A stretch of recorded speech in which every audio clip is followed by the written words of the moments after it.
There had been calls for a day of rage, but the overwhelming mood of the hundreds of thousands who poured into the streets of Harare today was one of celebration at what they are convinced is deliverance at last from the rule of Robert Mugabe.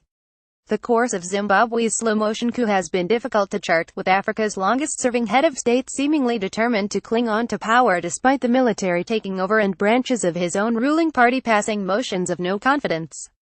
But the vast turnout in the capital was a reeing popular vote marking what looks like a point of no return for the 93-year-old president. Women and men, the young and elderly, sang, danced, chanted slogans and waved the national flag.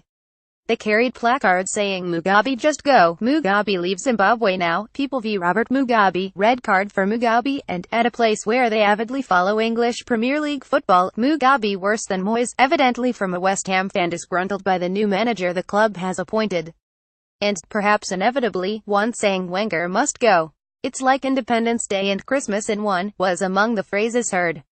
Laughing as she savored the words, 27-year-old Joyce Mangezi added, "I think to myself that this man has been president for 10 years longer than I have been alive.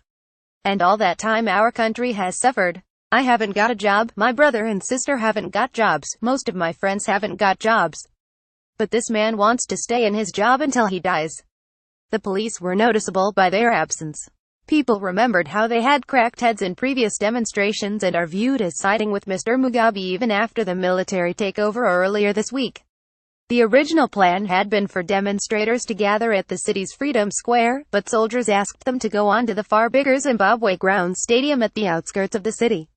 It was a far bigger venue, but also symbolic. This was the place where another huge crowd had gathered 37 years ago to welcome Mr. Mugabe on his return from exile following the end of white minority rule. Protesters at a demonstration against Robert Mugabe hold a sign calling for Arsenal manager Arsene Wenger's removal. The Independent. Later the crowd marched towards State House, the president's official residence in the capital, but were stopped by the army at the gate. Selfies were taken at the gate, but, for the first time, there were signs of annoyance. "Don't stop us stealing with Bob and Grace," people began to shout. There were also some calls for retribution. "Thieves must be punished," came the cry. The anthems of that war of liberation were being belted out on the streets, reminders of the sacrifices made to gain independence, and the disillusionment which had followed as what should have become one of the continent's most affluent lands turned into an economic basket case under the rule of Mr. Mugabe and his cohort. People had brought out notes of the old currency, handing them to passers-by with the jocular greeting, "I need to have change." The protest marches had been called on Friday by veterans of the war. Chris Mavengwa, the Secretary-General of the Zimbabwe National Liberation War Veterans Association, declared they were needed to ensure Mr. Mugabe's removal. "We want to restore our pride, and this is the day we can finish the job the army started. There is no going back for Mugabe. He must leave. If he doesn't leave, we will settle scores." Some former fighters, however, still remember the young Mugabe, the firebrand in the struggle against racist rule, and wanted to temper talk of vengeance. Wilson Chibangu stressed, "We don't want him to end like Gaddafi. We don't even think that he should face trial. He should go, and take his wife with him. Mugabe did serve his country once, we should remember that." Grace Mugabe, with epithets of Gucci grace and disgrace given to her by her many critics for, among other things, lavish spending on luxuries while hardship spread in the country, is believed to be at Blue Roof, a presidential mansion under house arrest.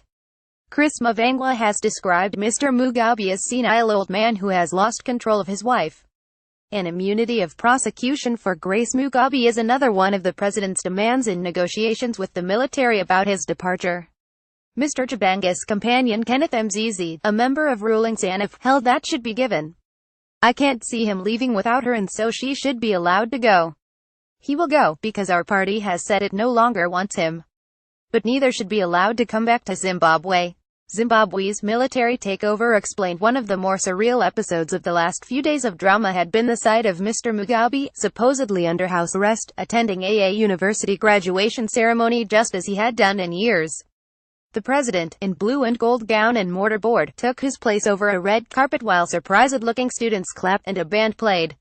One of the students on whom the president conferred a degree was Mary Chiwenga, the wife of General Constantino Chiwenga, who detained Mr. Mugabe on Tuesday as tanks began rolling through the streets.